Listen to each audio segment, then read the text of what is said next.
Mark எழுதின சுவிசேஷம் 11ஆம் அதிகாரத்துக்கு திருப்புவோம். மார்க் எழுதின சுவிசேஷம் 11ஆம் அதிகாரம் 20ஆம் வசனத்திலிருந்து வாசிக்கிறேன்.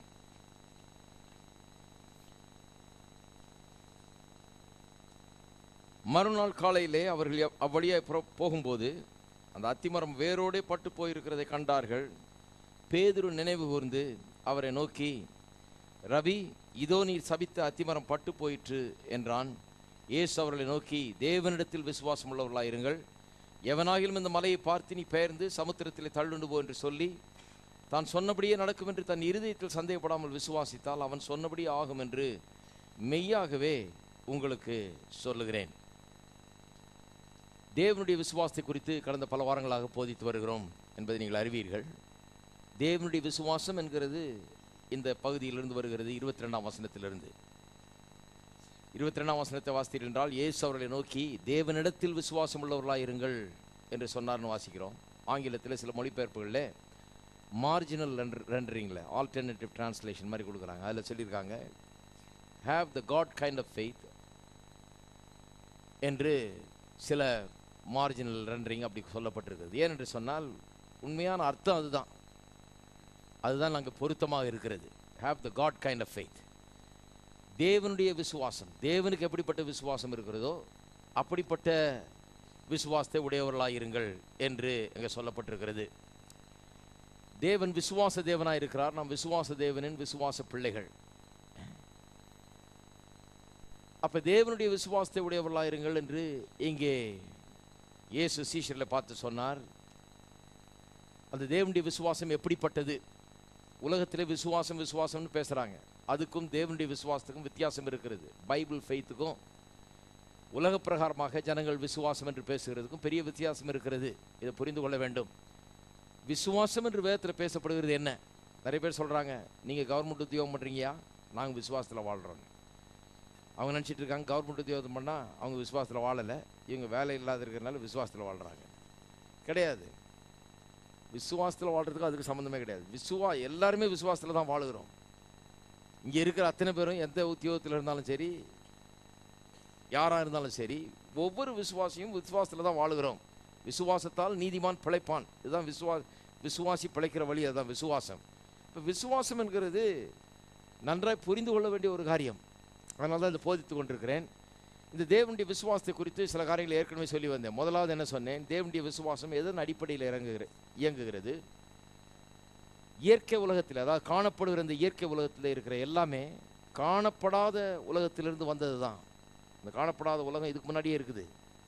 தேவன் காணப்படாத உலகத்தை சேர்ந்தவர். அவர் தான் இதெல்லாம் உண்டாக்குனார். ஆகவே அந்த உலகம் பெருசு இதை விட. ஆகவே இந்த இயற்கை உலகம், காணப்படுகிற இந்த உலகம் காணப்படாத ஆவிக்குரிய உலகத்துக்கு கட்டுப்பட்டிருக்கிறது என்பதை சொன்னேன். இது ரொம்ப முக்கியம். ஆகவே தான் அத்திமரத்தை பார்த்து பேசுகிறார். ஏன்னா அத்திமரம் இயற்கை உலகத்தை சேர்ந்தது. அவர் யாரு? அவர் ஆவிக்குரிய உலகத்தை சேர்ந்தவர். சரீரத்தில் இருக்கிறார். ஆமாம், கன்னிமரியாள் வயிற்றில் கற்பந்தரிக்கப்பட்டு இந்த உலகத்தில் பிறந்து மாம்சம் ரத்தம் எலும்பும் உடைய நம்மை போல ஒரு மனுஷனாக அவர் இருந்தார். ஆனால் மனுஷனுங்கிறவன் ஆவி. மனுஷன் ஆவியாக இருக்கிறான். அவன் இருக்கிறது தான் அந்த சரீரத்துக்குள்ளே இருக்கிறான். ஆனால் அவன் ஒரு ஆவி. அவன் ஆவிக்குரிய உலகத்தை சேர்ந்தவன் என்பதை நான் அவங்களுக்கு காண்பித்தேன். அதனால தான் தேவன் சொன்னார், அவனை உண்டாக்குன உடனே பலுகி பெருகி பூமியை நிரப்பி எல்லாவற்றையும் கீழ்ப்படுத்தி ஆண்டுகொள். எல்லாத்தையும் கீழ்ப்படுத்தி ஆண்டுகொள்னு மனுஷனுக்கு அதிகாரம் கொடுக்குறாரு. ஏன் வேற யாருக்கும் அதிகாரம் கொடுக்கல? வேற எந்த சிருஷ்டிகளுக்கும் எல்லாத்தையும் கீழ்ப்படுத்தி ஆண்டுகொள்னு சொல்லலை. ஏன் தெரியுமா? ஏன் தெரியும்னா, ஏன் என்று சொன்னால், மனுஷன் ஒரு வித்தியாசமான ஒரு கேட்டகரியை சேர்ந்தவன், வித்தியாசமான ஒரு தரத்தை சேர்ந்தவன். எல்லாம் இந்த இயற்கை உலகத்தை சேர்ந்தது. சூரியன், சந்திரன், நட்சத்திரம், மீன்கள், பறவைகள், மிருக ஜீவன்கள் எல்லாம் அது ஒரு வகையை சேர்ந்தது. ஆனால் மனுஷன் டோட்டலாக இன்னொரு வகையை சேர்ந்தவன். அவன் எந்த வகையை சேர்ந்தவன்? அவன் தேவனை போல ஆவியாக இருக்கிறான். அவன் ஆவியாக இருக்கிறதுனால, அவன் ஆவிக்குரியவனாக இருக்கிறபடினாலே அவன் இவைகளை காட்டிலும் பெரியவனாக இருக்கிறான். இவைகளெல்லாம் ஆண்டு கொள்ளக்கூடியவனாய் இருக்கிறான். அதனால தான் காற்றையும் கடலையும் பார்த்து பேசுகிறாரு. அதனால தான் அத்திமரத்தை பேசுகிறார். அதனால சொல்கிறாரு, காட்டத்தி மரத்தை பார்த்து நீ சொன்னால் கூட வேரோடு பிடுங்குண்டு சமுத்திரத்தை நடப்படுவாயான்னு சொன்னால் அது கண்டிப்பாக நடக்குன்றாரு. ஏன்னா மனுஷன் அப்படி. மனுஷன் ஆவி, இதெல்லாம் சும்மா மரம். மனுஷன் ஆவி, இது வெறும் காற்று, இது வெறும் கடல். மனுஷன் ஆவி உலகத்திலிருந்து எல்லாம் உண்டானது. ஆகவே அவன் பெரியவன் இல்லையா? இதெல்லாம் விளங்கி கொண்டீர்கள் என்று நம்புகிறேன். இரண்டாவது, வார்த்தையை கொண்டுதான் காணப்படுகிறவைகளை மாற்றுகிறோம். உலகம் வெறுமையும் ஒழுங்கின்மையுமாக இருந்தது. தேவன் அதை எப்படி மாற்றி அமைத்தார்? வார்த்தையை கொண்டு. வெளிச்சம் உண்டாக்குறதுன்னு வார்த்தையை பேசினார். வார்த்தையை சொல்லி சொல்லி தான் அவர் வாயிலிருந்து புறப்பட்ட வார்த்தைகள் என்ன வேண்டுமோ அதை பேசினார். அது வேண்டியது உண்டானது. இதுதான் பார்க்கிறோம். வார்த்தையை கொண்டு தான் இன்றைக்கு நாமும் உலகத்தை, நம்முடைய உலகத்தை மாற்றக்கூடியவர்களாக இருக்கிறோம். குடும்பம் சரியில்லையா, தொழில் சரியில்லையா, பிரச்சனை இருக்குதா, எப்படி மாற்றுறது? நம்முடைய வாயை முதல்ல மாற்றணும், வார்த்தையை முதல்ல மாற்றணும். வார்த்தையை மாற்றி பேச தெரிந்தால் நிச்சயமாக வேறொரு உலகம் நமக்காக உண்டாகும். வார்த்தையை பேசி பேசி தான் பிரச்சனையே உண்டாக்கணும். எப்படி குடும்ப பிரச்சனை உண்டாச்சு, அப்படிதான் உண்டாச்சு. எப்படி எல்லா பிரச்சனையும் உண்டாச்சு? இந்த வாயை திறந்து அவநம்பிக்கையை, அவிசுவாசத்தை, இயலாமையை, வெறுமையை, ஒன்றுமில்லாமையை, தோல்வியை, முடியாது என்கிறதை அழுத்தம் திருத்தமாக பேசியிருக்கிறோம். அதனால தான் அது நம்முடைய வாழ்க்கையில் வந்து விட்டது. நல்ல கவனத்தில் வையுங்க. இப்போ இதை மாற்றினா தான் வாழ்க்கை மாறப்போகிறது. மூன்றாவது ஒன்றை பார்த்தோம். அது என்ன? கண்களுக்கு புலப்படாதவைகளை விசுவாசம் உண்டென்று நம்புகிறது. ஏன்னா விசுவாசம் எதை பார்த்துக்கிட்டு இருக்குது? கண்ணில் பார்க்குறத பார்த்துக்கிட்டு இல்லை. விசுவாசம் வந்து தேவனுடைய வார்த்தை என்ன சொல்லுதோ அதை பார்த்து கொண்டிருக்கிறது. கண்ணில் பார்க்குறத பார்க்கல. கண்ணில் பார்க்கும்போது கையில் காசு இல்லைன்னு, அதான் கண்ணில் பார்க்குறது. பாஸ்புக்கில் ஒன்றும் 15 ரூபா இருக்குன்னு போட்டிருக்கு, அதான் கண்ணில் பார்க்குறது. ஆனால் வேதம் என்ன சொல்லுது? பிலிப்பியர் 4:19, என் தேவனுடைய குறைகள் எல்லாம் தம்முடைய மகிமையின் ஐஸ்வர்யத்தின்படி நிறைவாக்குகிறார். இதை தியானித்து தியானித்து தியானித்து எவ்வளோ தியானிக்கணும்னா இரவும் பகலும் தியானிக்க சொல்லியிருக்குது. ஏன் அப்படி தியானிச்சாதான் இந்த பார்க்குறத காட்டிலும் இந்த வார்த்தையில் சொல்லியிருக்கிறது மிகப்பெரியதாய் தெரியும். என்னைக்கு பார்க்குறத காட்டிலும் வார்த்தையில் சொல்லியிருக்கிறது மிகப்பெரியதாக தெரியுதோ அன்றைக்கி தான் நீங்கள் விசுவாசத்தில் இயங்குகிறீன்னு அர்த்தம். பார்க்குறதையே பேசிகிட்டு இருக்கிறாள், கஷ்டத்தையே பேசிகிட்டு இருக்கிறாள், இல்லாதையே பேசிகிட்டு இருக்கிறாள், இப்போ நடந்து கொண்டு இருக்கிற காரியங்களே, வாழ்க்கையில் காணப்படுகிற காரியங்களே பேசி கொண்டு இருக்கிறாள். சரி கிடையாது. விசுவாசத்தில் வாழல அந்த ஆள். பைபிள் தூக்கிட்டு கோயிலுக்கு போகலாம், ஞானஸ்தானம் எடுத்துருக்கலாம், பரிசுத்தாய் பெற்றிருக்கலாம், எல்லாம் கத்தலாம், அல்லேலியா போடலாம், எல்லாம் பண்ணலாம். ஆனால் அவர் விசுவாசத்தில் வாழலை. ஏனென்று சொன்னால் அவர் என்னத்தை பேசிகிட்டு இருக்கிறார்? காணப்படுறதையே பேசிகிட்டு இருக்கிறார். போச்சு வந்தது, நஷ்டம் கஷ்டம், முழுகிட்ட நாக்கும், தலை முழுகி போச்சாக்கும், குடி முழுகி போச்சாக்கும், இதுதான் பேசிகிட்டு இருக்கிறாரு. அதனால சரி கிடையாது. அவர் விசுவாசத்தில் வாழல. விசுவாசத்தில் வாழ்கிற ஆள் யாரு? அவ்வளோ பிரச்சனையின் மத்தியிலையும் அதை பெருசாக நினைக்காம கடவுளுடைய வார்த்தை என்ன சொல்லுகிறது அதை பெருசாக நினைக்கிறார் பாருங்க. அவர் தான் விசுவாசத்தில் வாழுகிறார். அதை உண்டென்று நம்புகிறார். காணப்படாதவைகளை உண்டென்று நம்புகிறார். இப்போ நான்காவதாக இன்னொரு காரியத்தை போதிக்க போகிறேன். தேவனுடைய விசுவாசம் எப்படிப்பட்டது என்பது இன்னொரு காரியம். தேவனுடைய விசுவாசம் இருதயத்தில் விசுவாசிக்கிற விசுவாசம். விசுவாசம் என்கிறது மனதளவில் இல்லை, உலக பிரகாரமாக விசுவாசம். சிலர் பாருங்க, நம்முடைய போதனைகளை கேட்டுட்டு சிலர் நினைக்கலாம், உலகத்தில் கூட இந்த மாதிரி இந்த 5 ஸ்டார் ஹோட்டல்லாம் மீட்டிங் வச்சு ஆளுக்கு 10,000 20,000 ஃபீஸ் வாங்கி சக்ஸஸ்ஸு அது இதுன்னு பேசுகிறாங்க இல்லையா? அது மாதிரி இவர் ஒரு போதகர், இவரும் அதுதான் பேசுகிறாரு. அதே தான் இது ஒருத்தர் சொல்கிறாரு, அதே தான் இது, அதே இது கிடையாது. சில சிமிலாரிட்டிஸ் இருக்கலாம். ஏன்னா அவங்க இதுலேருந்து நிறைய எடுத்துருக்கிறாங்க, நாங்கள் அதுலேருந்து எடுக்கலை. அவங்க இதுலேருந்து நிறைய எடுத்துருக்கிறாங்க, நம்ம எடுத்துக்காதனால அவங்க எடுத்துக்கிட்டாங்க. அவங்க வந்து இயேசுவை மட்டும் விட்டுட்டு மீதியெல்லாம் எடுத்துருக்குறாங்க. இயேசுவை விட்டுட்டாங்க, மீதியெல்லாம் சக்ஸஸ் பிரின்சிபல்ஸ் எல்லாம் பைபிள்லேருந்து தான் எடுத்துருக்குறாங்க. நான் சொல்கிறேன், நாங்கள் முதல்ல இயேசுவை எடுத்துருக்குறோம், இயேசுவின் மூலமாக எல்லா சக்ஸஸ் பிரின்சிபல்ஸையும் எடுத்துருக்குறோம். அப்போ அவங்க பேசுகிறதுக்கும் நாம் பேசுகிறதுக்கும் வித்தியாசம் இருக்குது. என்ன வித்தியாசம்? பெரிய வித்தியாசம் ஒன்று இருக்குது. அது என்னென்னா, நாம் பேசுகிறது வந்து இந்த மனதளவுக்குரிய காரியங்களே அல்ல, மனதில் ஏற்படுகிற காரியங்களே அல்ல. அவங்க வந்து இந்த மைண்டை பற்றி தான் ரொம்ப பேசுகிறாங்க.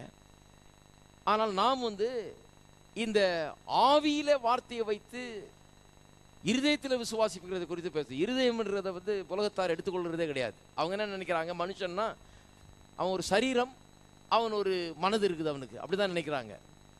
ஆவியை பற்றி அவர்கள் நினைக்கிறதே கிடையாது. ஏன் நினைக்கிறது கிடையாதுன்னு சொன்னால், ஆவி என்பது அவனுக்கு புரியாத ஒன்று. இப்போ சரீரம்னா ஃபோட்டோ எடுத்து காமிச்சிடலாம், இதுதான் சரீரம்னு. கையின்னா என் கையை காமிச்சேன்னா அவங்களுக்கு தான் கை அப்படின்னு, இல்லையா? இதுக்கு ஒன்றும் பெரிய விளக்கம் தேவையில்லை, இதுக்கு ஒரு பெரிய பழக்கம் தேவையில்லை. கையினா என்னன்னு சுலபமாக காமிச்சிட்டு போயிடலாம். முகம்னா என்னன்னு ஃபோட்டோ எடுத்து உங்களுக்கு காமிச்சிடலாம், ஃபோட்டோ பிடிச்சி வச்சுக்கலாம் முகத்தை. ஆவி என்ன பண்ணுவீங்க? ஆவிங்கிறது விளங்கி கொள்வது ரொம்ப கஷ்டம். ஏன்னா காணப்படாத ஒன்று ஆவிங்கிறது, இல்லையா? பார்க்க முடியல.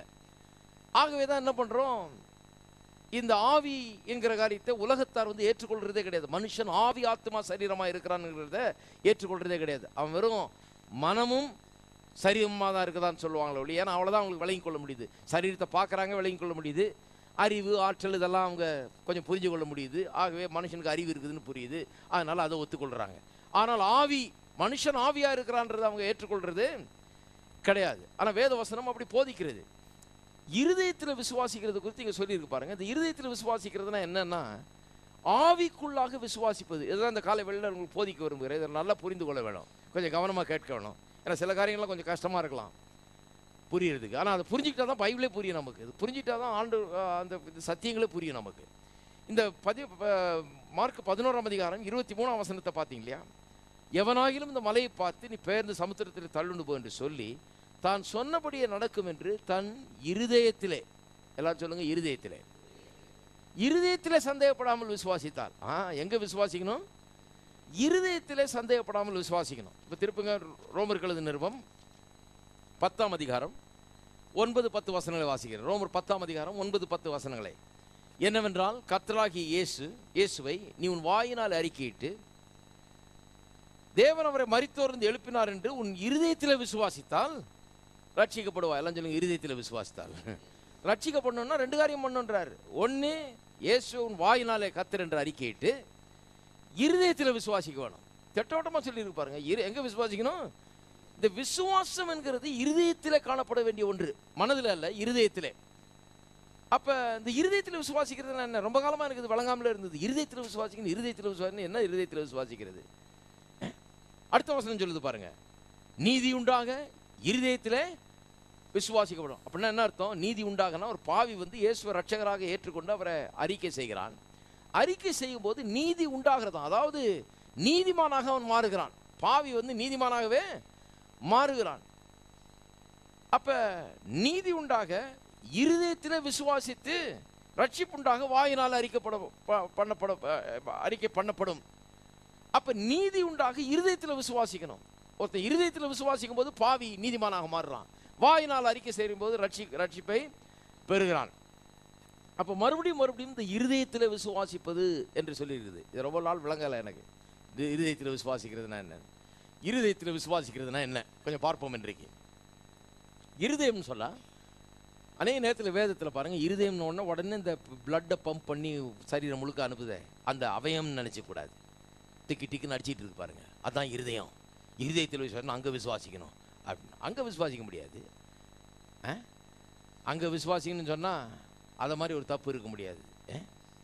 சரீரத்தில் விசுவாசிக்கிறது ஆகிடும்.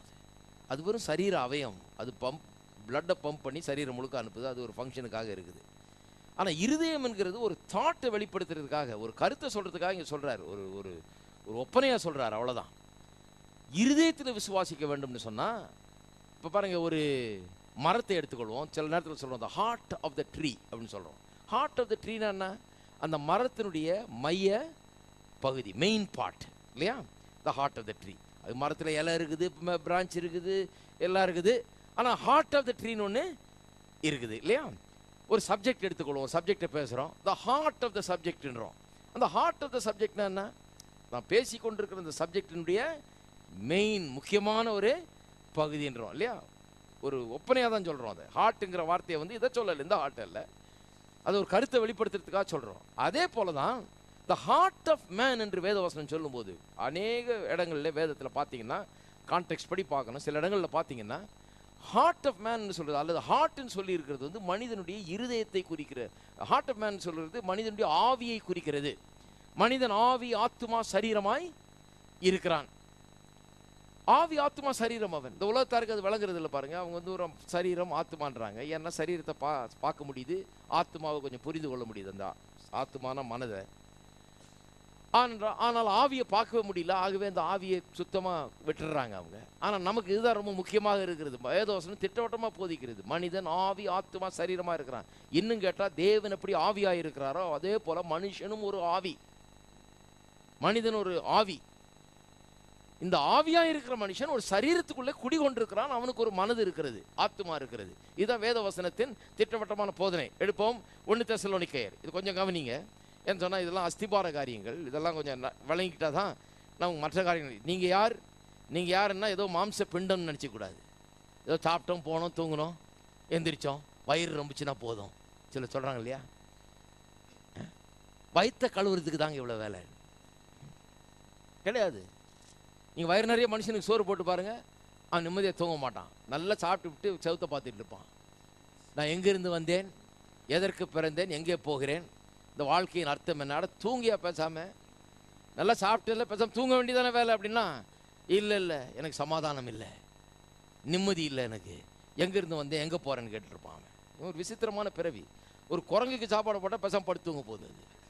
அது வந்து செவத்தை பார்த்துட்டு யோசனை பண்ணி இதெல்லாம் யோசனை பண்ணிகிட்டு இருக்கிறது இல்லை. ஏன்னா அது வந்து அவ்வளோதான், அது ஒரு மாம்ச பிண்டம். அது சாப்பிட்டுட்டு பேசாமல் படுத்து கிடக்கும். சாப்பிட்லன்னா பசினா கத்திட்டு கிடக்கும் இல்லையா, அடைக்கிடலாம் அதை. ஆனால் மனுஷன் வந்து ஒரு சாதாரண ஒரு மிருகம் அல்ல, ஒரு சாதாரண ஒரு வெறும் மாம்சத்துக்குரியவன் அல்ல, அவன் ஆவிக்குரியவனாக இருக்கிறான். அவன் இந்த பார்க்குற இந்த சரீரத்தை காட்டிலும் மேலானவனாக இருக்கிறான். அவனுக்குள்ள பல காரியங்கள் இருக்கிறது. ஆனால் நம்மை புரிந்து கொள்ள வேணும். நம்ம புரிந்து கொள்ளாதனால தான் இன்றைக்கி இவ்வளோ பிரச்சனை பாருங்கள். நம்ம யாருன்னே புரிந்து கொள்றது. நாம் என்ன நினச்சிக்கிறோம், நல்ல காசு இருந்து நல்லா சாப்பிட்டா நிம்மதியாக இருக்கலாம். கிடையவே கிடையாது. அதனால தான் நல்ல காசு இருந்து நல்லா சாப்பிட்ற ஆளுகள் நிறைய பிரச்சனைகள் இருக்கிறாங்க. நிறைய பிரச்சனையில் இருக்கிறாங்க. பெரிய பெரிய பணக்காரர்கள், பெரிய பெரிய ஆஸ்திகள் அந்தஸ்தெல்லாம் உடையவங்கள்லாம் பெரிய பிரச்சனையில் இருக்காங்க. அவங்களுக்கு போதை மருந்துகள், அது இதுன்னு 1008 பிரச்சனை, ஒழுங்காக வாழ முடியல. ஒரு 7-8 கல்யாணம் ஒரு வாழ்க்கையில். இப்படி எத்தனை தடவை என்னென்ன பண்ணுவோம், பண்ணி உருண்டு பிறண்டு எழுந்திரிச்சு என்ன வாழ்கிறதுனா என்னன்னே அவங்களுக்கு தெரியவே மாட்டேங்குது. ஏன்னு சொன்னால் அவங்களுக்கு வந்து தங்களை அவங்க விளங்கி கொள்ளவில்லை. தாங்கள் யார், தங்களுடைய தேவை என்ன, தாங்கள் என்னவா இருக்கிறார்கள் அந்த அறிவே அவங்களுக்கு இல்லை. அவங்க ஒரு ஆவியாக இருக்கிறார்கள். சரீரம் வெறும் இந்த வெளிப்புறமான ஒன்று தான். அவர்கள் ஆவி, அவர்களுக்கு ஒரு ஆத்மா அல்லது மனம் ஒன்று இருக்கிறது. ஆனால் அவங்க ஆவி, அந்த ஆவிக்கு மனம் இருக்கிறது, அந்த ஆவியும் அந்த சரீரத்தில் குடியிருக்கிறது. இதுதான் வேத வசனத்தின் போதனை. திருப்பவும் 1 தெசலோனிக்கேயர் 5ஆம் அதிகாரம் 23ஆம் வசனம். 1 தெசலோனிக்கேயர் 5:23. சமாதானத்தின் தேவன் தாமே உங்களை முற்றிலும் பரிசுத்தமாக ஆக்குவாராக. உங்கள் ஆவி, ஆத்துமா, சரீரம், எல்லாம் சொல்லுங்க, ஆவி, ஆத்துமா, சரீரம் முற்றிலும் பரிசுத்தமாக்குவாரான்னு சொல்லிட்டு உங்கள் ஆவி, ஆத்மா, சரீரம், அதான் முற்றிலும். வெறும் சரீரத்தை இல்லை, வெறும் ஆத்மாவை இல்லை, உங்கள் ஆவி, ஆத்மா, சரீரம் முழுவதும் நம்முடைய கர்த்தராகிய இயேசு கிறிஸ்து வரும்போது குற்றமற்றதாக இருக்கும்படி காக்கப்படுவதாக. வெறும் சரீரத்தை பரிசுத்தமாக்குது இல்லை. சிலர் இந்த சட்டையை கழட்டி அந்த சட்டையை மாட்டு இதுலேயே தான் இருக்கிறாங்க. வெறும் சரீரத்தை பரிசுத்தமாக்குறது இல்லை. சரீரம் அல்ல, ஆவி, ஆத்மா, சரீரம் எல்லா விதத்திலும் பரிசுத்தமாக்கும்படி ஆவி, ஆத்மா, சரீரம். அந்த ஆர்டர் ரொம்ப முக்கியம் பாருங்க. நாங்கள் வளர்ந்து வந்த காலத்தில் இங்கிலீஷில் எப்படி சொல்லுவோம், அது சொல்லி சொல்லி தான் தப்பாக போனோம். நாங்கள் தப்பாகவே சொல்லி எப்படி சொல்லுவோம்னா body, soul and spirit. Body, soul ரிவர்ஸில் சொல்கிறது நாங்கள். பாடி, சோல் அண்ட் ஸ்பிரிட் அது மனுஷனுடைய இயல்பு தன்மை பாருங்கள். ஏன் பாடி, சோல் அண்ட் ஸ்பிரிட்? பாடியை ஏன் முதல்ல வைக்கிறான்? பாடி தான் கண்ணுக்கு தெரியுது. ஹலோ, அதனால தான் ஸ்பிரிட், சோல் அண்ட் பாடின்னு கரெக்டாக சொல்லியிருக்கீங்க. 1 தெசலோனிக்கேயர் 5:23 ஸ்பிரிட், சோல் அண்ட் பாடின்னு கரெக்டாக வேதம் அப்படி தான் சொல்லி போதிக்குது. எங்கேயும் பாடி, சோல் அண்ட் ஸ்பிரிட்னு போதிக்கல, ஸ்பிரிட், சோல் அண்ட் பாடி தான் போதிக்குது. ஆனால் மனுஷன் ஏன் ஆர்டரை ரிவர்ஸ் பண்ணுறான்? ஏன் ரிவர்ஸ் பண்ணுறான்னா, அவன் வந்து இங்கேருந்து ஆரம்பிக்கிறான், கண்ணுக்கு தெரியுறதுலேருந்து ஆரம்பிக்கிறான். பாடி தான் தெரியுது, அதுக்கப்புறம் அவனுக்கு விளங்குறது ஆத்மா, விளங்காதது ஆவி. அதில் சபையில் கூட நாங்கள் என்ன சொல்லிட்டு இருந்தோம், body, soul and spirit, body, soul and ஸ்பிரிட்னு சொல்லிட்டு கடைசியில் பாடி தான் ரொம்ப முக்கியமாக இருந்தது. பாடியை பரிசுத்தப்படுத்தி, பாடியை சரி பண்ணி, பாடியை இது பண்ணி, பாடியில் ஆராதிச்சு எல்லாம் பண்ணிட்டு இருந்தோம். கடைசியில் ரொம்ப நாளைக்கு அப்புறம் தான் கற்றுக்கிட்டேன் நான், இது பாடி, சோல் அண்ட் ஸ்பிரிட்டில் ஸ்பிரிட், சோல் அண்ட் பாடி அதான் கரெக்ட் ஆர்டர். ஸ்பிரிட் தான் ரொம்ப முக்கியமான ஒரு பகுதி. The heart of man is the spirit. மனிதனுடைய மெயின் பாகம் என்ன? அவன் ஆவி, அதுதான் அது. இப்போ பாருங்க, இன்னொரு வசனத்தை எடுப்போம். ரோமர்கள் நிருபம் 2ஆம் அதிகாரம். ரோமர் 2:28. பவுல் அப்போஸ்தலன் இங்கே கொஞ்சம் வித்தியாசமாக சொல்கிறாரு. இப்போ ஆவி, ஆத்மா, சரீரம்னு சொல்கிறார் இல்லையா? இப்போ அதையே இன்னும் கொஞ்சம் வேற மாதிரி சொல்கிறாரு. புறம்பான மனுஷன், உள்ளான மனுஷன்றார். 2ஆக பிரிக்கிறார். 3ஆக பிரித்தார் முதல்ல, இப்போ 2ஆக பிரிக்கிறார். ஒன்று அவுட்டர் மேன், புறம்பான மனுஷன். இன்னொன்று இன்னர் மேன். புறம்பான மனுஷன் எதை சொல்கிறாரு? சரீரத்தை சொல்கிறாரு. இன்னர் மேன் எதை சொல்கிறாரு? இந்த ஆவியும் ஆத்மாவையும் சொல்கிறார் சேர்த்து, உள்ளான மனிதன். இப்போ பாருங்கள், 28 ஆதலால் புறம்பாக யூதனானவன் யூதன் அல்ல, புறம்பாக மாம்சத்திலே செய்யப்படும் விருத்த சேதனம் அல்ல. என்ன சொல்றாரு? யூதர்கள்லாம் விருத்த சேதனம் பண்ணிட்டாங்க பாருங்க. மாம்சத்தில் ஒரு பகுதியை வெட்டி எரிஞ்சாங்க, நுனித்தோலை வெட்டி எரிஞ்சாங்க. அது வெட்டுறது ஒரு உடன்படிக்கையின் அடையாளமாக இருந்தது. பழைய ஏற்பாட்டு காலத்தில், ஆபிரகாம் காலத்தில் ஆரம்பித்து இது எல்லாரும் பண்ணி வந்தாங்க. யூதன் சொன்னால் விருத்த சேதனம் பண்ணப்பட்டவன், இது உடன்படிக்கையின் அடையாளமாக இருந்தது. இவர் என்ன சொல்றாரு? புறம்பான இந்த மாம்சத்தில் செய்யப்படும் விருத்த சேதனமே அல்ல, ஏன்னா புறம்பாக யூதனானவன் யூதன் அல்ல. அதாவது வெறும் சரீர பிரகாரமாக ஒரு நுனித்தோலை வெட்டுறதுனால ஒருவன் யூதனாயிட முடியாது அப்படிங்கிறாரு. புறம்பான விதத்தில் யூதனாயிட முடியாது. அடுத்தது பாருங்க, அடுத்து உள்ளத்திலே யூதனானவனே யூதன். உள்ளத்திலேன்றது இன்வர்ட் மேன். யூதன்றது வெறும் புறம்பா ஏதோ ஒரு அடையாளத்தை சுமந்துட்டு இருக்கிறதுனால அல்ல, நுனித்தோலை வெட்டிட்டேன்றதுனால அல்ல. யூதன் யார்? உண்மையான யூதன் யார்? பவுல் சொல்றாரு, உள்ளத்திலே யூதனானவன். உள்ளத்தில் எப்படி யூதனாக முடியும்? உள்ளத்திலேனா எதுல? எழுத்தின்படி உண்டாகாமல் சொல்றாரு பாருங்க. உள்ளத்திலே யூதனானவே யூதன், எழுத்தின்படி உண்டாகாமல் ஆவியின்படி இருதயத்தில் உண்டாகும் விருத்த சேதனமே விருத்த சேதனம். நிறைய பேர் இங்கே புதுசாக இருக்கிறீங்க, விருத்த சேதனம்னா என்னன்னு தெரியாமல் இருக்கலாம். அது பற்றிலாம் ஒன்றும் கவலைப்படாதீங்க. விருத்த சேதனம்னா அதான் நான் சொன்னேன் இல்லையா, சரீரத்தில் இருக்கிற ஒரு சின்ன தோலை வெட்டி எறிகிறது. அது ஒரு அடையாளமாக கடவுள் கொடுத்தார் அந்த காலத்தில் யூதர்களுக்கு. அதை வச்சுட்டு விருத்த சேதனம் பண்ணப்பட்டவங்களாம் யூதன் அவங்க சொல்லிட்டு இருந்தாங்க. இவர் சொல்கிறாரு, இல்லை புறம்பாக யூதனாக இருக்கிறவங்க யூதனே கிடையாது, மாம்சத்தில் செய்யப்படும் விருத்த சேதனமும் கிடையாது. உள்ளத்திலே யூதனானவன் யூதன், எழுத்தின்படி உண்டாகாமல் ஆவியின்படி இருதயத்தில் உண்டாகும் விருத்த சேதனமே விருத்த சேதனம். விருத்த சேதனம் என்றது தோலை வெட்டி எறிகிறது. ஆனால் இவர் சொல்றாரு, ஆவியின்படி இருதயத்தில் உண்டாகும் விருத்த சேதனமே விருத்த சேதனம். அந்த விருத்த சேதனமே இல்லைன்றாரு. ஆவியின்படி இருதயத்தில் உண்டாகிற விருத்த சேதனம் தான் விருத்த சேதனம்ன்றார். அப்ப நான் சொல்றேன், என்ன அற்புதமா சொல்றாரு பாருங்க. வெளியில அந்த சடங்காச்சாரத்தை, விருத்த சேதனம் என்கிற சடங்காச்சாரத்தை பண்ணிட்டதுனால ஒருவன் யூதனாயிட முடியாது. உள்ளத்திலே ஆவியின்படி இருதயத்தில் உண்டாகிற விருத்த சேதனம் தான் மெய்யான விருத்த சேதனம் என்று சொல்லுகிறார். அப்ப நான் சொல்றேன், அந்த வசனத்தை கொஞ்சம் நல்லா பாருங்க. ஆவியின்படி இருதயத்தில் உண்டாகும். எல்லாம் சொல்லுங்க, ஆவியின்படி இருதயத்தில் உண்டாகும். அதை எப்படி சொல்லலாம்? ஆவியிலே இருதயத்தில் உண்டாகும். எல்லாம் சொல்லுங்க, ஆவியிலே இருதயத்தில், அந்த அர்த்தத்தில் இருதயத்தில் உண்டாகும். அந்த அர்த்தத்தில் தான் அப்படி சொல்லி இருக்குது. அப்ப ஆவியில இருதயத்தில் உண்டாகும்னா இருதயம் ஆவியும் ஒன்று என்றாகிவிட்டது. மனுஷனுடைய ஆவியும் இருதயம் ஒன்று. வேதம் இருதயம்னு சொல்றது ஆவியை தான் சொல்லி இருக்குது. உள்ளான மனிதனை, இந்த உள்ளான மனிதனை தான் ஆவி என்று சொல்லுகிறோம். இந்த ஆவியை தான் வேதம் இருதயம் என்று சில இடங்களில் சொல்லுகிறது. இன்னொரு வசனம் திருப்பவும், 2 கொரிந்தியர் 4:16. அங்கேயும் அதே மாதிரி சொல்றாரு பாருங்க. புறம்பான மனுஷன், உள்ளான மனுஷன்.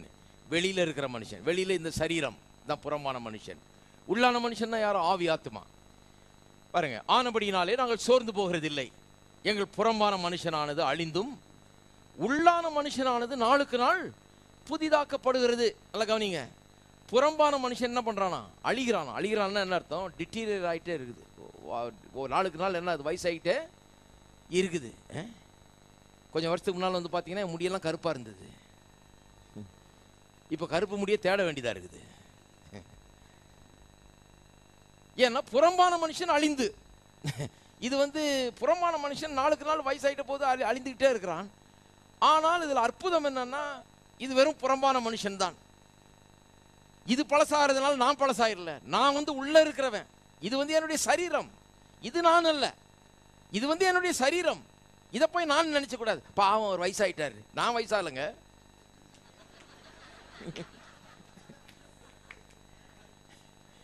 என் சரீரத்துக்கு வயசாயிருக்கு.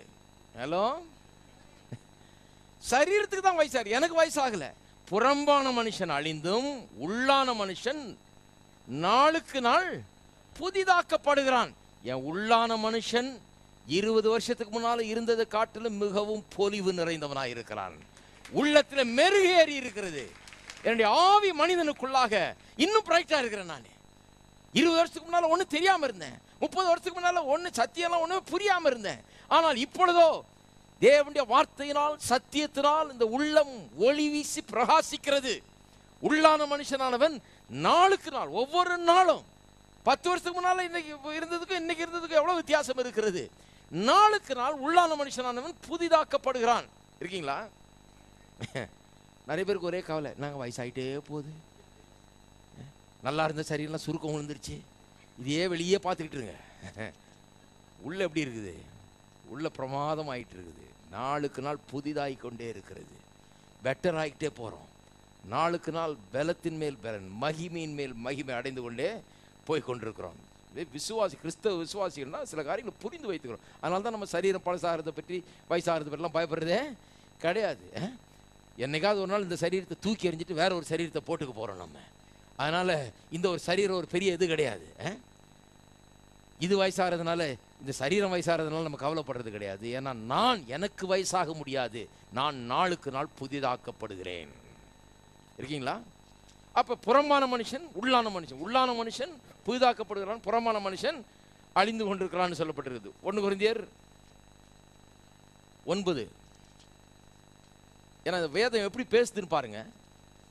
2 விதமான காரியத்தை பற்றி பேசுது. அதனால் மனுஷன்னா இப்போ நீங்கள் உங்களை பார்த்தீங்கன்னா அப்படி பார்க்கணும். புறம்பான மனுஷன், உள்ளான மனுஷன், ஆவி, ஆத்மா, சரீரம். நீங்கள் சாப்பிடும்போது வெறும் புறம்பான மனுஷனுக்கு தான் சாப்பாடு போடுறீங்க. ஹலோ, குளிக்கும்போது வெறும் இந்த புறம்பான மனுஷன் தான் குளிப்பாட்டுறீங்க. சென்ட்டு போடும்போது இந்த புறம்பான மனுஷனுக்கு தான் வெறுகு ஏற்றுறீங்க, வேற ஒன்றும் கிடையாது. பிளாஸ்டிக் சர்ஜரி பண்ணும்போது வெறும் இந்த புறம்பான மனுஷனை போக போக இன்னும் கொஞ்சம் நல்லா இருக்க மாதிரி பண்ணுறீங்க, அவ்வளோதான். கொஞ்சம் அழகு ஏற்றுறீங்க, அவ்வளோதான் ஒழிய இது வெறும் புறம்பான மனுஷன். ஆனால் வாழ்க்கையில் திருப்தியோ, சந்தோஷமோ, சமாதானமோ, நிறைவோ, நிம்மதியோ உண்டாக முடியாது. ஏனென்றால் மனுஷன் வெறும் இந்த புறம்பான சரீரத்தினால் உண்டானவன் அல்ல, மனுஷன் ஆவியாயிருக்கிறான். அவனுக்கு உள்ளான மனிதன், அதுதான் மையப்பகுதி, அதுதான் முக்கியமான பகுதி, அதுதான் சென்டர் பாயிண்ட் அவனுக்கு வாழ்க்கையில். அங்கே வந்து மாற்றம் ஏற்படுகிற வரைக்கும் அவனுக்கு நிம்மதி இருக்க முடியாது. பாருங்க, 1 கொரிந்தியர் 9ஆம் அதிகாரம் 27ஆம் வசனம் பார்ப்போம். மற்றவர்களுக்கு பிரசங்கம் பண்ணுகிற நான் தானே ஆகாதவனாய் போகாதபடிக்கு என் சரீரத்தை ஒடுக்கி கீழ்ப்படுத்துகிறேன். எல்லாம் சொல்லுங்க, என் சரீரத்தை. என் சரீரத்தைனா இந்த என்னன்றது அவரு, சரீரன்றது அவருடைய. நல்லா கவனிச்சிங்களா? லைட் அடிக்கணும். என் சரீரத்தை நான் ஒடுக்கி கீழ்ப்படுத்துகிறேன்றார். என் சரீரத்தை நான் ஒடுக்கி கீழ்ப்படுத்துகிறேன். அப்ப நான் வேற, என் சரீரம் வேற. நான் வந்து இதுக்குள்ள இருக்கிறவன், இந்த சரீரம் நான் அல்ல. நான் என் சரீரத்தை நான் ஒடுக்கி கீழ்ப்படுத்துகிறேன்னு சொன்னா, நான் இந்த உள்ள இருக்கிற நான் என்னுடைய சரீரத்தை, எனக்கு கொடுக்கப்பட்டிருக்கிற இந்த சரீரத்தை, இது நான் இல்ல, எனக்கு கொடுக்கப்பட்டிருக்கிற இந்த புறம்பான இந்த கூட்டை, இந்த வீட்டை சரிப்படுத்துகிறேன், ஒடுக்கி கீழ்ப்படுத்துகிறேன் அப்படிங்கிறார். எப்படி பேசுறாரு பாருங்க. இப்போ நமக்கு வேத வசனத்தில் சொல்லப்பட்டிருக்கிற போதனைகள்லாம் நல்ல விளங்க ஆரம்பிக்குது பாருங்க. ரோமர் 12ஆம் அதிகாரம் ஒரு உதாரணத்துக்கு எடுத்துக்குவோம். 12ஆம் அதிகாரத்தை பார்ப்போம். 1-2 வசனங்கள் நல்லா விளங்கும். அப்படி இருக்க சகோதரரே, நீங்கள் உங்கள் சரீரங்களை பரிசுத்தமும் தேவனுக்கு பிரியமான ஜீவ பலியாக ஒப்பு கொடுக்க வேண்டும் என்று தேவனுடைய இரக்கங்களை முன்னிட்டு உங்களை வேண்டிக் கொள்கிறேன். இதுவே நீங்கள் செய்யத்தக்க புத்தியுள்ள ஆராதனை. சொல்றார் சகோதரரே. சகோதரர் என்ன, எல்லாரையும் குறித்து, எல்லாரையும் உலகத்தில் இருக்க எல்லாரையும் சொல்லல அவரு.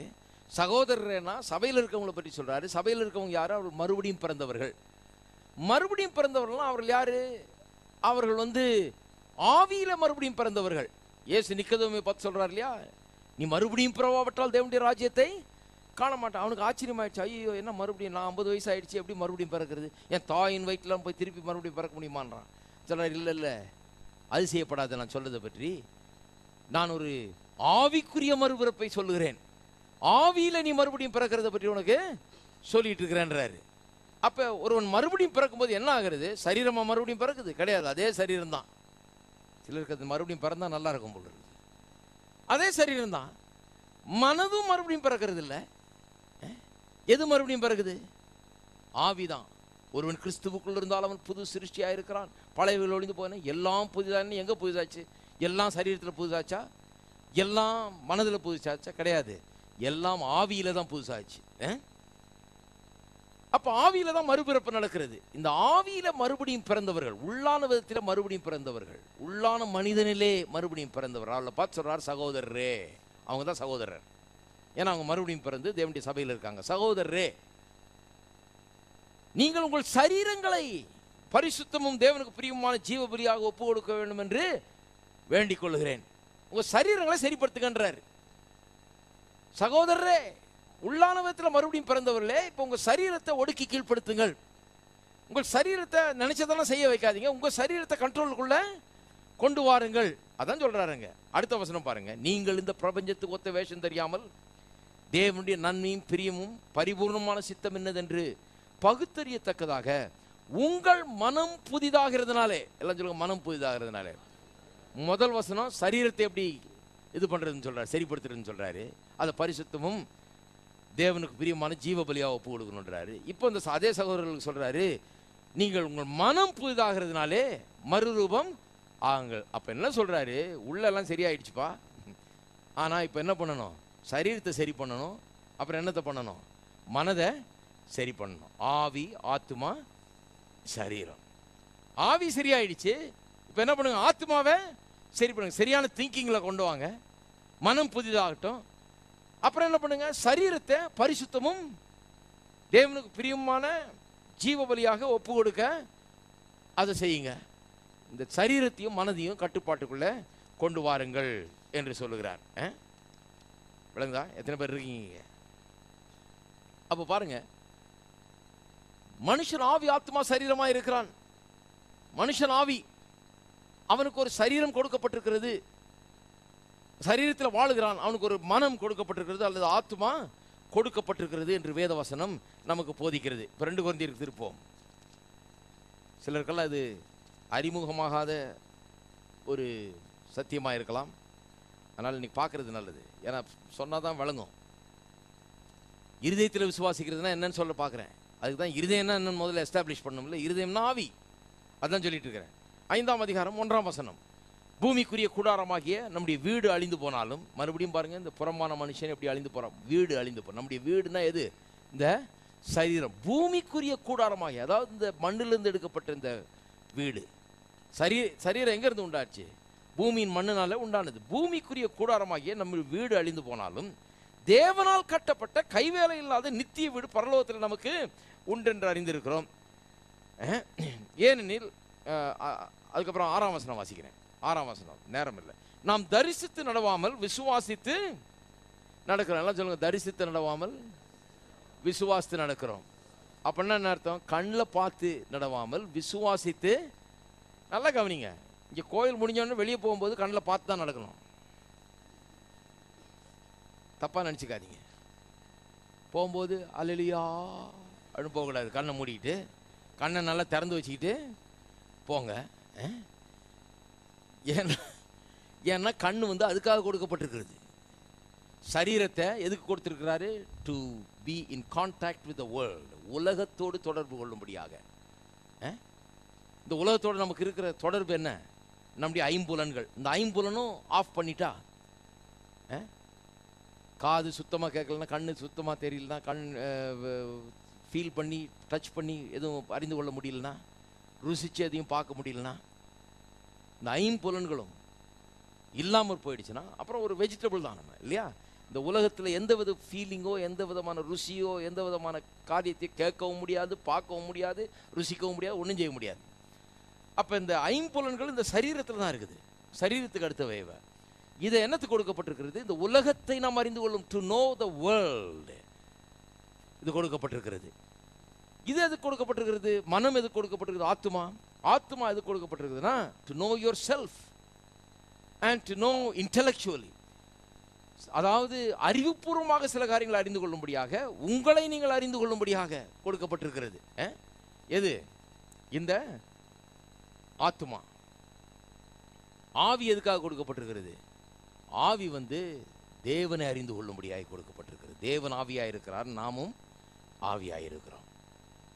அப்ப பாருங்க, தரிசித்து நடவாமல் விசுவாசித்து நடக்கிறோம்னு சொன்னா, விசுவாச வாழ்க்கை அப்படின்றத பற்றி சொல்றாரு. நம்ம நடந்து போகும்போது எப்படி போறோம்ன்றது சொல்ல அவரு. நடந்து போகும்போது கண்ணை பார்த்து தான், கண்ணை திறந்து பார்த்து தான் போகணும். ஏன்னா அதுக்கு தான் கண்ணு கொடுக்கப்பட்டிருக்கிறது. விசுவாச வாழ்க்கையில எப்படி பார்க்கிறோம், தரிசித்து நடவாமல்னா கண்ணில் பார்க்குற தோல்வியை, கண்ணில் பார்க்குற கஷ்டத்தை, கண்ணில் பார்க்குற இயலாமையை, கண்ணில் பார்க்குற வியாதியை, கண்ணில் பார்க்குற பயப்படுத்துகிற காரியங்களை கண்ணில் பார்க்கறத பெருசா நினைக்காமல் விசுவாசித்து நடக்கிறோம். பார்க்கறத பார்த்து நடக்காம சொல்றத பார்த்து நடக்க வேணும். தேவனுடைய வார்த்தை சொல்லுகிறத பார்த்து நடக்க வேணும். இருக்கிறீங்களா? எத்தனை பேர் இருக்கிறீங்க? தரிசித்து நடவாமல் விசுவாசத்து நடக்கிறோம்னா அதான் விசுவாச வாழ்க்கை. எல்லாம் சொல்லுங்க, தரிசித்து நடவாமல் விசுவாசத்து நடக்கிறோம்.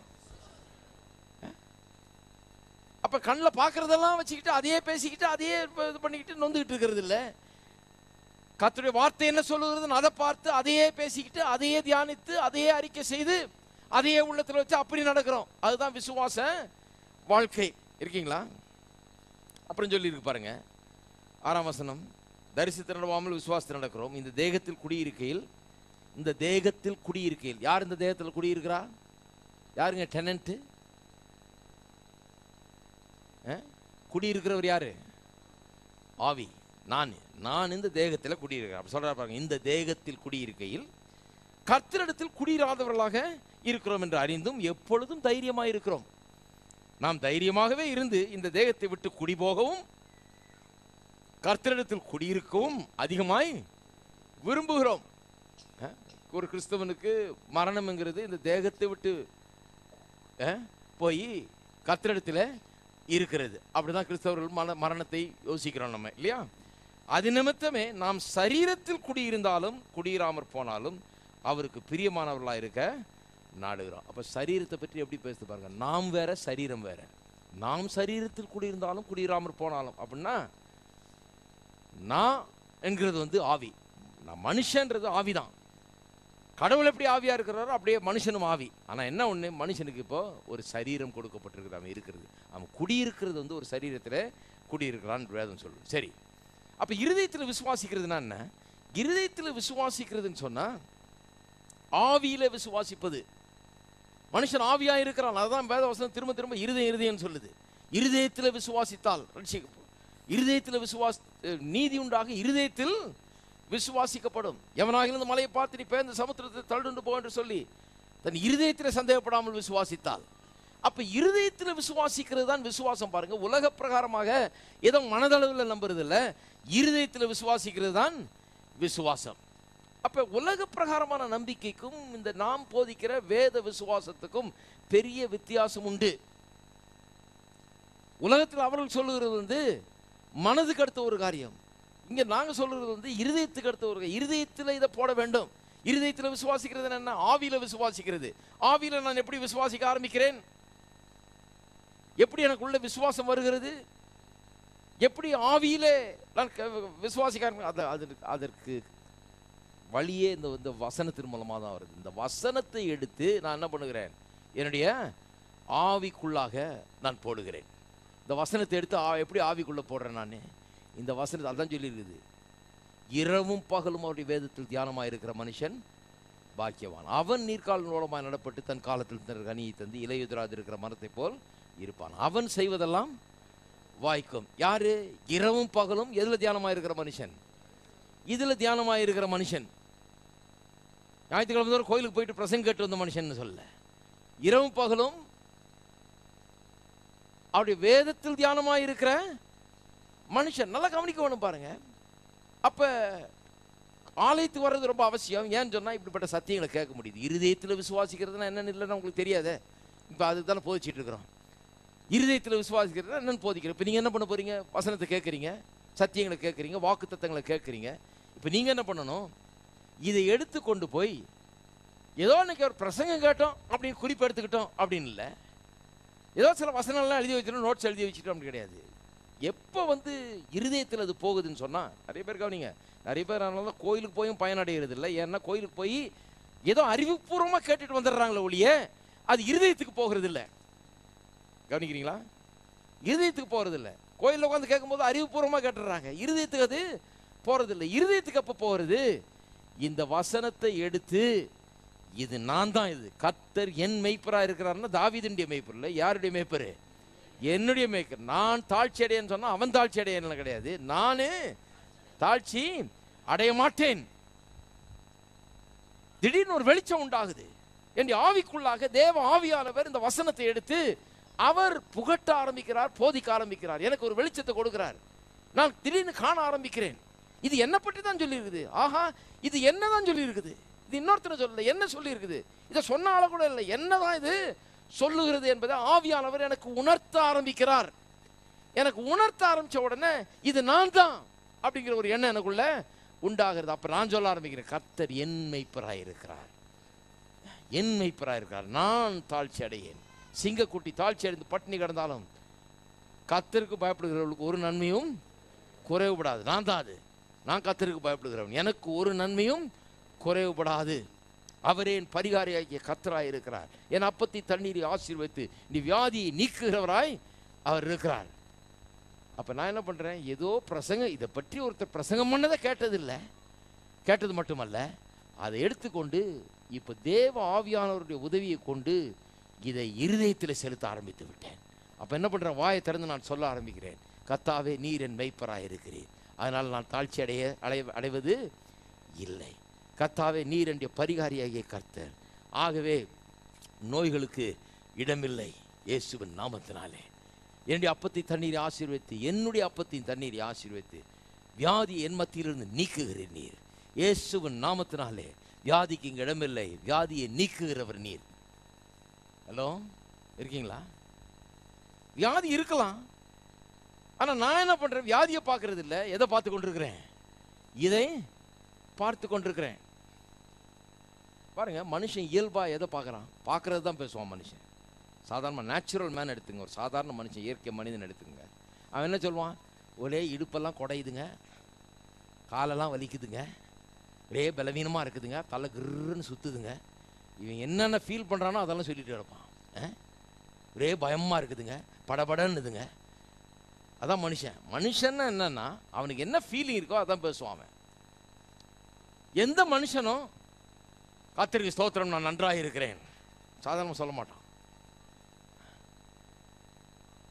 நான் சுகமானேன்,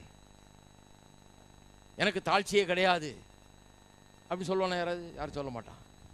மனுஷர்கள்னா என்ன சொல்லுவாங்க, ஒரே பிரச்சனைங்க, வேலைக்கு போனா என் பாஸ் பிரச்சனை, வீட்டில் வந்தா மனைவி பிரச்சனை, பிள்ளைகள் பிரச்சனை, அந்த பிரச்சனை இந்த பிரச்சனை. என் பிரச்சனையை சொல்லி மாளாது, அடுத்த நாள் பாருங்க அதே தான் பேசிக்கிட்டு இருப்பான். இன்னொரு புது பிரச்சனை வந்துருக்குன்னு எதாவது பேசிகிட்டு இருப்பான். ஏன்னா அவன் பார்க்குற உலகத்தில் வாழுகிறான், பார்க்கறதையே பார்த்து அதையே தான் பேசிகிட்டு இருப்பான். அதுதான் மனுஷனுடைய தன்மை. ஒரு விசுவாசியினுடைய தன்மை என்ன? Totally opposite. அவன் ஒரு உலகத்தில் வாழுகிறான், ஆனால் தரிசித்து நடவாமல் விசுவாசித்து நடக்கிறான். இவன் வித்தியாசமானவன். இவனுக்கு என்ன ஆச்சு, இவன் ஏன் இப்படி பேசுறது இல்லை, இவன் ஏன் மற்றவங்கள போல இல்லை, இவன் ஏன் தோல்வியே பேசிக்கொண்டில்ல, இவன் ஏன் விரக்தியே பேசிக்கொண்டில்ல, இவன் ஏன் கஷ்டம் நஷ்டம் போச்சு வந்தது இதையே பேசிட்டு இருக்கிறது இல்லை, இவன் ஏன் நொந்து கொண்டே இருக்கிறது இல்லை, இவன் ஏன் இல்லாமையே பேசுகிறது இல்லை, இவன் ஏன் வியாதியே பேசுகிறது இல்லை, இவன் ஏன் அப்படி இல்லை? ஏன் அப்படி இல்லைன்னா அவன் இரவும் பகலும் கர்த்தருடைய வேதத்தில் தியானமாயிருக்கிற மனுஷன். இந்த புஸ்தகம் உன் வாயை விட்டு பிரியாதிருப்பதாக, இதில் சொல்லப்பட்டிருக்கிறவெல்லாம் செய்ய கவனமாயிருந்து இரவும் பகலும் இதில் தியானமாயிருப்பாயாக, அப்பொழுது நீ உன் வழியை வாய்க்க பண்ணுவாய், புத்திமானாயும் நடந்து கொள்வாய். Then you shall make your way prosperous, then you shall have good success. ப்ராஸ்பரிட்டியும் சக்சஸும் எப்போ வருது? கோயிலில் போய் குளிர் காஞ்சிட்டு வந்தா இல்லை, நல்ல கோயிலுக்கு போனேங்க இல்லை, இரவும் பகலும் அவருடைய வேதத்தில் தியானமாயிருப்பாயாக. எந்த அளவுக்கு தியானமாயிருக்க வேண்டும்? எந்த அளவுக்கு தியானமா இருக்கிறவன்னா, நோயை காட்டிலும் நான் குணமானேன் என்கிறது நிஜமாய் தெரிய வேணும் உங்களுக்கு. அந்த அளவுக்கு தியானமாயிருக்க வேண்டும்.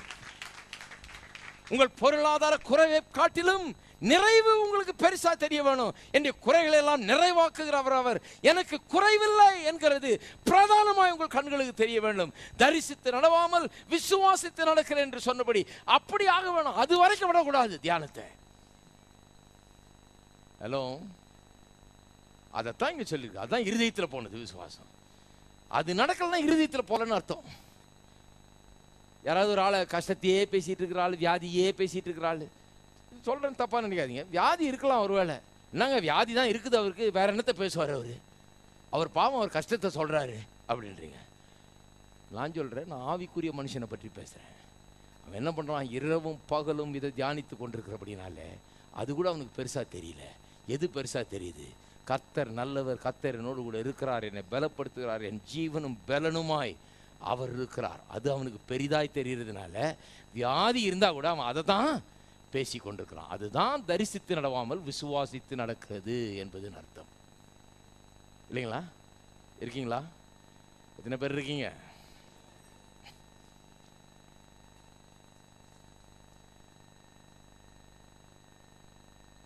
இப்படியே பண்ணிட்டு இருந்தா, இரவும் பகலும் இதில் தியானமாக இருந்தால் கண்டிப்பாக வேதம் சொல்லுறது போல் அவன் நீர்க்கால் ஓரமாக நடப்பட்டு தன் காலத்தில் தன் கனியை தந்து இலையுறுதராது இருக்கிற மரத்தை போல இருப்பான். அவன் செய்வதெல்லாம் யார்? அவன்.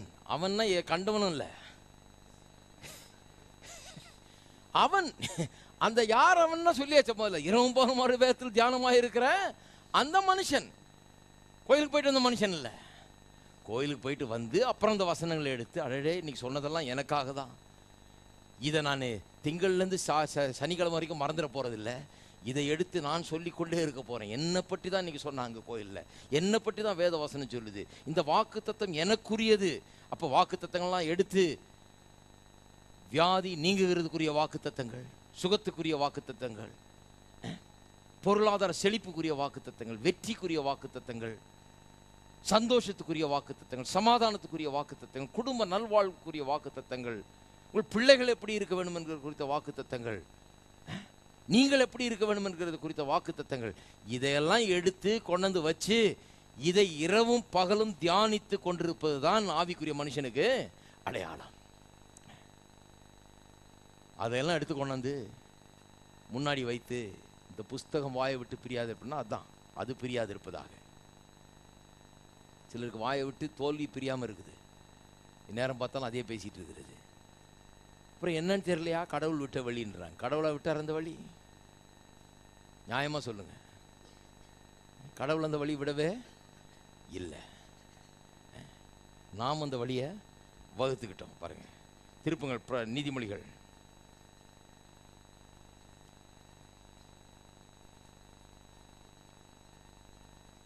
3ஆம் அதிகாரம். அப்போ இருதயத்தில் விசுவாசிக்கிறதுனா அதுதான், அறிக்கை செய்து இதே பேசி இதையே கண்களுக்கு முன்பாக வைத்து, எதை? வசனத்தை பார்க்கறது அல்ல, கடவுளுடைய வாக்கு தத்தத்தை, கடவுள் என்ன செய்கிறார், என்ன செய்திருக்கிறார், என்ன வாக்கு பண்ணியிருக்கிறார், அதை முன்னாடியே வைத்து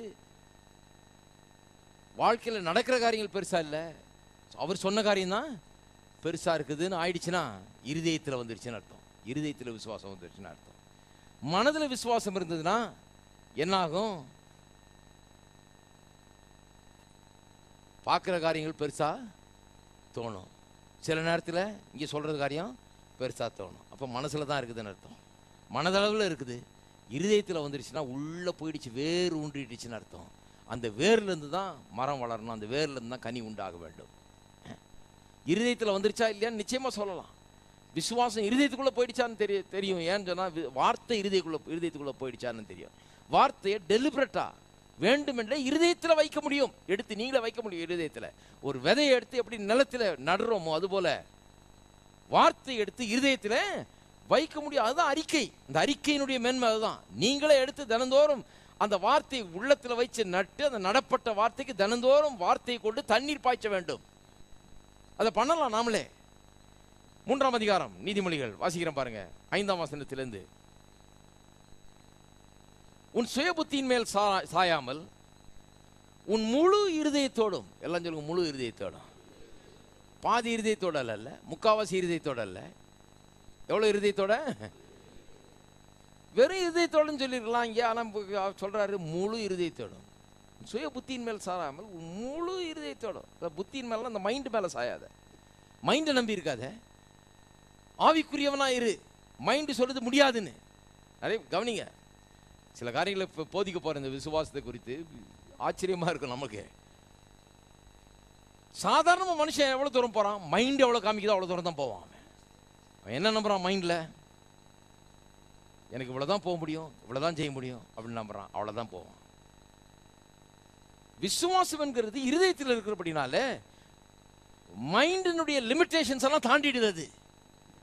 மைண்டினுடைய லிமிட்டேஷன்ஸ் எல்லாம் தாண்டி இம்பாசிபிளா பாசிபிளா நினைக்கிறது. இருக்கிறீங்களா? விசுவாசம் வேற லெவல்ல போகுது, அது மைண்ட் வேற லெவல்ல இருக்குது. அதனால தான் சொல்லி இருக்குது, உன் சுய புத்தியை சாராம. சுய புத்தியை சார்ந்தா வாழ்க்கையில ரொம்ப தூரம் போக முடியாது. சுய புத்தியை சார்ந்தா நம்ம மைண்டை சார்ந்து கொண்டிருந்தோம்னா என்னால் இவ்வளவுதான் முடியும், எனக்கு இவ்வளவுதான், என்னால் இவ்வளவுதான் அப்படின்ற முடிவு கட்டுறோம். ஏன்னா மைண்டை சார்ந்து இருக்கிறோம், சுய புத்தியை சார்ந்து இருக்கிறோம். நாம நினைக்கிறோம் சுய புத்தியை சார்ந்து இருக்கிறது ரொம்ப பெரிய பிரமாதம்னு, நம்ம ரொம்ப புத்திசாலிகள் நினைக்கிறோம். வேதம் சொல்றது சுய புத்தியை சாயாமல். அப்படின்னா உனக்கு தெரிஞ்சதையே நம்பிட்டு இல்லாம கர்த்தர் சொல்றதை நம்பு.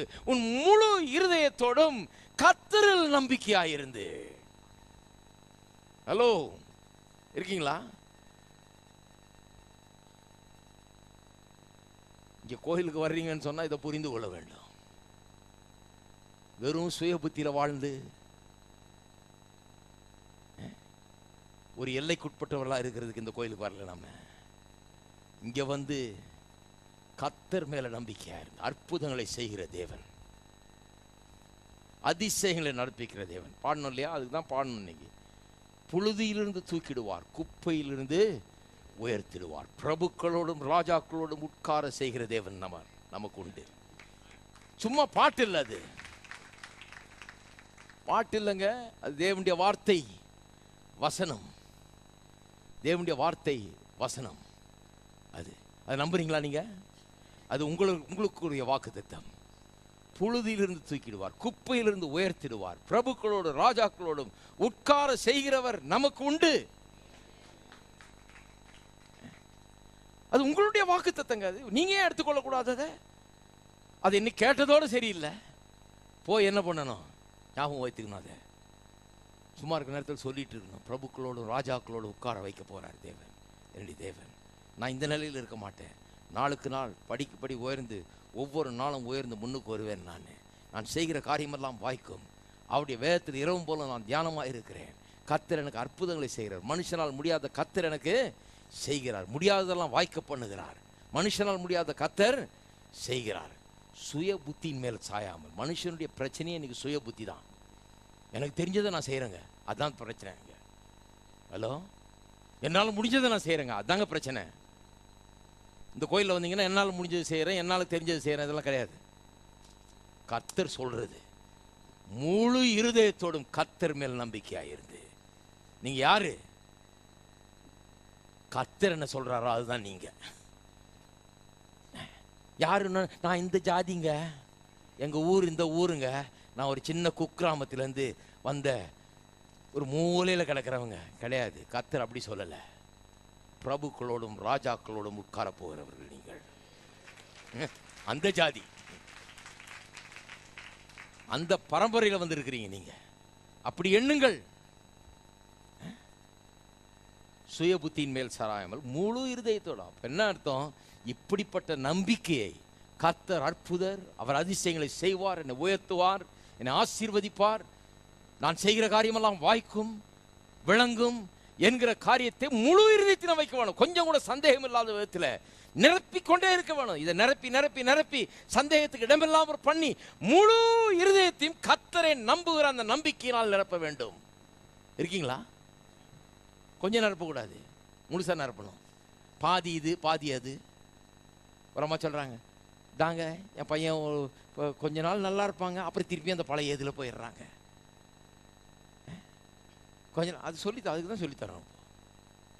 இங்கே வந்து அதெல்லாம் சொல்லித்தரோம். முழு இருதயத்தோடும். என்ன சொல்லுங்க? முழு இருதயத்தோடும். இப்போ கவனிங்க அடுத்த வசனம். உன் வழியெல்லாம் அவரை நினைத்துக்கொள், அப்பொழுது அவர் உன் பாதைகளை செவ்வைப்படுத்துவார். நல்லா கவனிங்க, உங்க பாதையை நீங்க செவ்வைப்படுத்த சொல்லல. அவர் என்ன சொல்றாரு? வசனத்துல தியானமாயிருன்றாரு. முழு இருதயத்தோடும் கர்த்தரை நம்பின்றாரு. அவர் என்ன பண்றாரு? அவர் பாதையை செவ்வைப்படுத்துறாரு. பாருங்க, ஈஸி வேலையை நம்மளுக்கு கொடுக்குறாரு, கஷ்டமான வேலையை அவர் செய்கிறார். அவர் என்ன சொல்றாரு? இருதயத்தில் முழு இருதயத்தை எனக்கு கொடு, முழு இருதயத்தோட என்ன நினைத்துக்கொள், முழு இருதயத்தில் ஏன் வாக்குத்தத்தங்களை வை, முழு இருதயத்தை பரிசுத்தப்படுத்தி இருதயத்தில் மற்ற சந்தேகங்களையும் இல்லாத பொருளாதையும் வைக்காம வாக்குத்தத்தங்களை எடுத்து வைத்துக்கொள். அதை மட்டும் நீ பண்ணு, மீதியை நான் பார்த்துக்கிறேங்கிறாரு. பாதைகளை அவர் செவ்வைப்படுத்துவார். வழி நேராயிடும் உங்களுக்கு, பின்னாக வாழ்க்கை சரியாகிவிடும் உங்களுக்கு. ஏனென்றால் அவர் செவைப்படுத்துவார். உங்கள் இருதயத்தை நீங்கள் கர்த்தருக்கென்று ஒப்பு கொடுப்பீர்கள் என்றால், வார்த்தைக்கென்று அந்த இருதயத்தை பரிசுத்தப்படுத்துவீர்கள் என்றால், சந்தேகம் அல்ல, பயத்துக்கு அல்ல, அதையெல்லாம் தூக்கி எறிந்து விட்டு முழு இருதயத்தையும் வார்த்தையினால் நிரப்புவீர்கள் என்றால், கர்த்தர் சிலர் பாதையை நாசவையாக்கி காமிக்கிறார். அப்படிதான் வெற்றி, அப்படிதான் செழிப்பு, அப்படிதான் ஆசீர்வாதங்கள் உண்டாகிறது. நீ உன்னை ஞானி என்று எண்ணாதே சொன்ன இல்லையா? நிறைய பேருக்கு அதான் பிரச்சனை, தங்களை ஞானின்னு நினைச்சிட்டு இருக்காங்க. என்னால் முடிஞ்சதையா நான் செய்கிறேன். இதுக்கு ஒரு பைபிள், இதுக்கு ஒரு கோயிலெலாம் தேவையா? இதுக்கு ஒரு ஞான ஸ்நானம்? ஹலோ, இருக்கீங்களா? என்னால் முடிஞ்சதை நான் செய்கிறேன்யா. அப்போ வசனம் என்னத்துக்கு? இவ்வளோ பெரிய வாக்கு தத்தங்கள்லாம் எதுக்கு? இதை நம்புறது இல்லையா நீங்கள்? இல்லைங்க, நமக்கு என்ன வருமோ அதான் வருங்க, அவ்வளோதாங்க. அப்புறம் எதுக்கு பைபிள், அப்புறம் எதுக்கு கோயில், அப்புறம் எதுக்கு பிரசங்கியார்? நான் கோயிலுக்கெல்லாம் போகிறேங்க, நான் எனக்கு எல்லா பாட்டும் மனப்பாடமாக தெரியும்.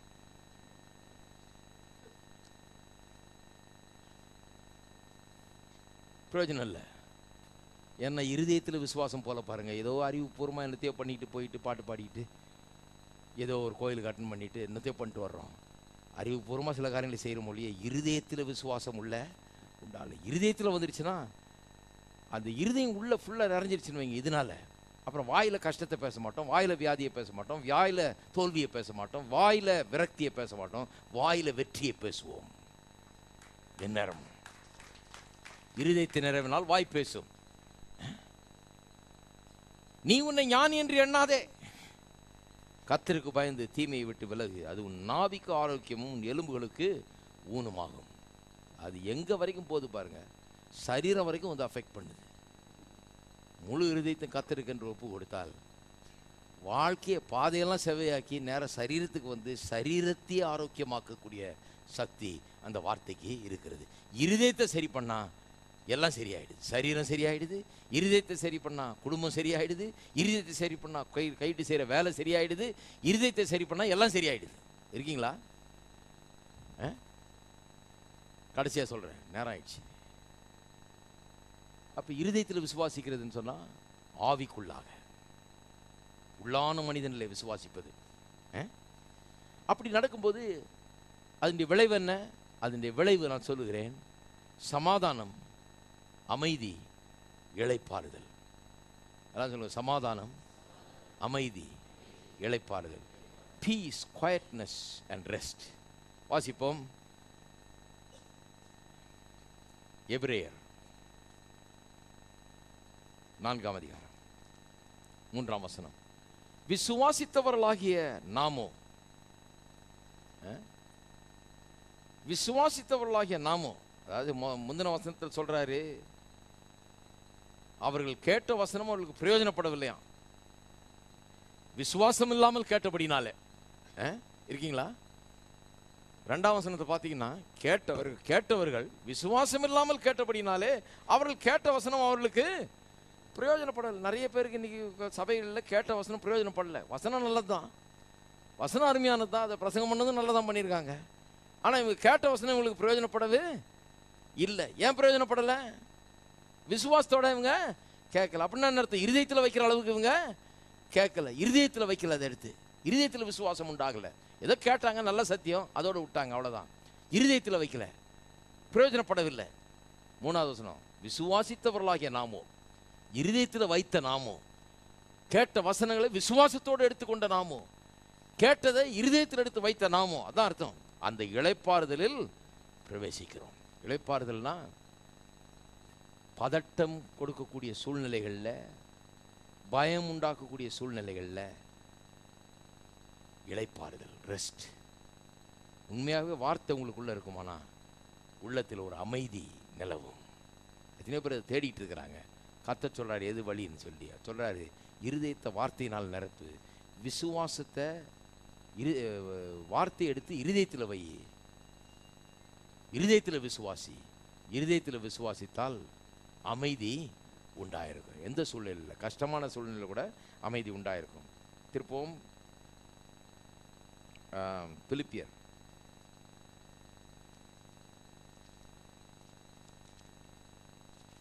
4ஆம் அதிகாரம் 7ஆம் வசனம். 4:7. அப்பொழுது எல்லா புத்திக்கும் மேலான தேவ சமாதானம் உங்கள் இருதயங்களையும் உங்கள் சிந்தைகளையும் கிறிஸ்து இயேசுக்குள்ளாக காத்துக்கொள்ளும். எல்லா புத்திக்கும் மேலான தேவ சமாதானம். எல்லாம் பார்த்து ஆச்சரியப்படுவாங்க, எப்படி இவ்வளோ சமாதானமாக இருக்கீங்க, இவ்வளவு கஷ்டமான சூழ்நிலை எப்படி இவ்வளோ சமாதானமாக இருக்கீங்க? எல்லா புத்திக்கும் மேலான தேவ சமாதானம் இருதயங்களையும் சிந்தைகளையும் கிறிஸ்து இயேசுக்குள்ளாக காத்துக்கொள்ளும். இருதயத்தை சரி பண்ணால் மைண்ட்லாம் சரியாயிடும். இருதயத்தை சரி பண்ணால் அப்புறம் மைண்ட் வந்து அதை ஃபாலோ பண்ணி வரும்.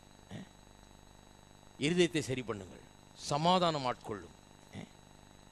ஏசாயா 26:3.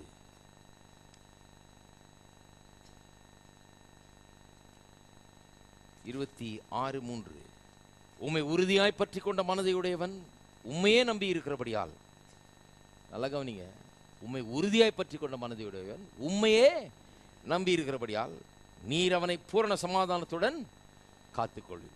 உண்மை உறுதியாய் பற்றி கொண்டவன், உண்மை உறுதியாய் பற்றி கொண்டவன் யாரு? அந்த காலத்தில் சொன்னாங்க, எனக்கு ஒன்றுமே விளங்கல பாருங்கள். அந்த காலத்தில் சில இதெல்லாம் எனக்கு விளங்கல, கேட்டால் வந்து வாயை மூடுன்னுவாங்க, பேசாமல் போயிடுறது. நான் எல்லாத்தையும் அவங்க சொன்னாங்க, கர்த்தருடைய பாதத்தை பிடிச்சிக்கோ. நான் எங்கள் பாதம் எங்கே இருக்குதுன்னு எனக்கு தெரியல.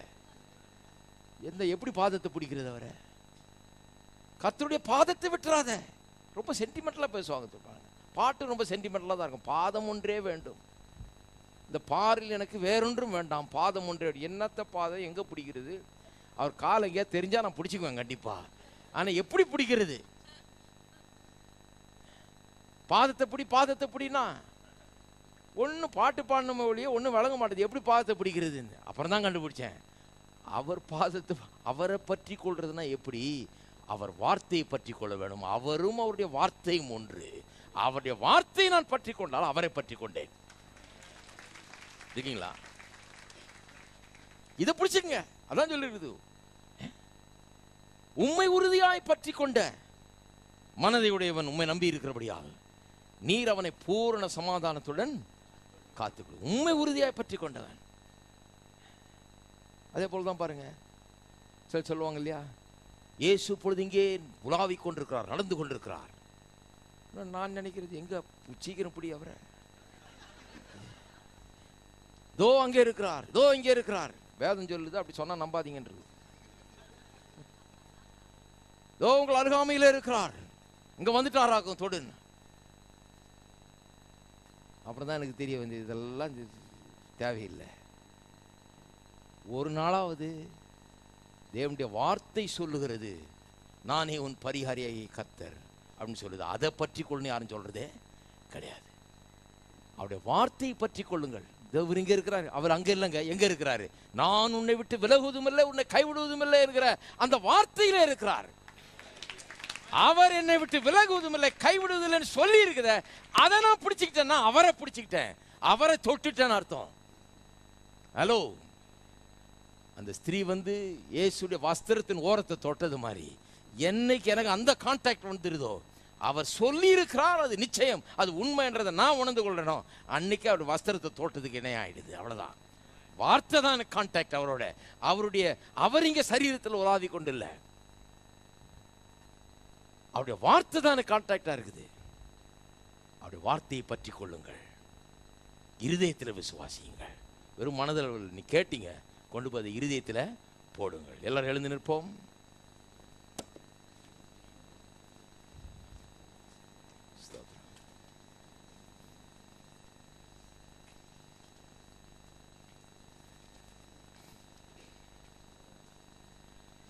ஸ்தோத்திரம். எத்தனை பேருக்கு எல்லாரும் விளங்கிச்சு இன்னைக்கு? இருதயத்தில் விசுவாசத்தால் மலையை பார்த்து பேர்ந்து சமுத்திரத்தில் தள்ளுண்டு போனா கூட போகும். அதுதான் இருதயத்தின் விசுவாசம், அதனுடைய மேன்மை. அதுதான். எல்லாரும் கரங்களை வைத்து கர்த்தரை ஸ்தோத்தரிப்போம். ஹல்லேலூயா. பிதாவை உம்மை துதிக்கிறோம், ஸ்தோத்தரிக்கிறோம். காலை வேளையிலே நன்றியுள்ள இருதயத்தோடு உம்மை நோக்கி பார்க்கிறோம். கர்த்தாவே, அற்புதமான சத்தியத்துக்காக உமக்கு ஸ்தோத்திரம். தேவனுடைய விசுவாசம் இருதயத்தில் விசுவாசிக்கிற விசுவாசம். அறிந்து கொள்ள மனக்கடலை திறந்தபடியால் உமக்கு ஸ்தோத்திரம். தேவ ஆவியானவர் உள்ளங்களில் கிரியை செய்கிறபடியால் உமக்கு ஸ்தோத்திரம். ஸ்தோத்திரம் கர்த்தாவே. வெற்றியும் ஜெயத்தையும் ஒவ்வொரு உள்ளங்களிலையும் நீர் உண்டாக்கி கொண்டிருக்கிறபடியால் உமக்கு ஸ்தோத்திரம். ஸ்தோத்திரம் தேவனே, உமக்கு ஸ்தோத்திரம். ஏனென்றால் இவைகள் எல்லாம் உலக தோற்றமாகவே எங்களுக்கு என்று ஆயத்தப்படுத்தி வைத்து விட்டீர். அதற்குள் பிரவேசிக்க, அதை சுதந்திரித்துக் கொள்ள தேவனுங்களுக்காக ஆயத்தம் பண்ணவைகளை, கண் காணாததை, காது கேட்காததை, மனதுக்கு தோன்றாததை புரிந்து கொண்டு அதை எடுத்துக்கொள்ளும்படியாக தேவரீர் எங்களுக்கு உதவி செய்வீராக. வெற்றியும் ஜெயமும் ஒவ்வொருவருக்கும் எல்லா சூழ்நிலையிலும் உண்டாயிருக்கட்டும். இயேசுவின் நாமத்திலே ஜெபிக்கிறோம். ஆமென். நம்முடைய கர்த்தராகிய இயேசு கிறிஸ்துவின் கிருபையும் பிதாவாகிய தேவனுடைய அன்பும் பரிசுத்த ஆவியானவருடைய ஐக்கியம் நம் அனைவரோடும் இன்றைக்கும் என்றைக்கும் இருப்பதாக. ஆமென்.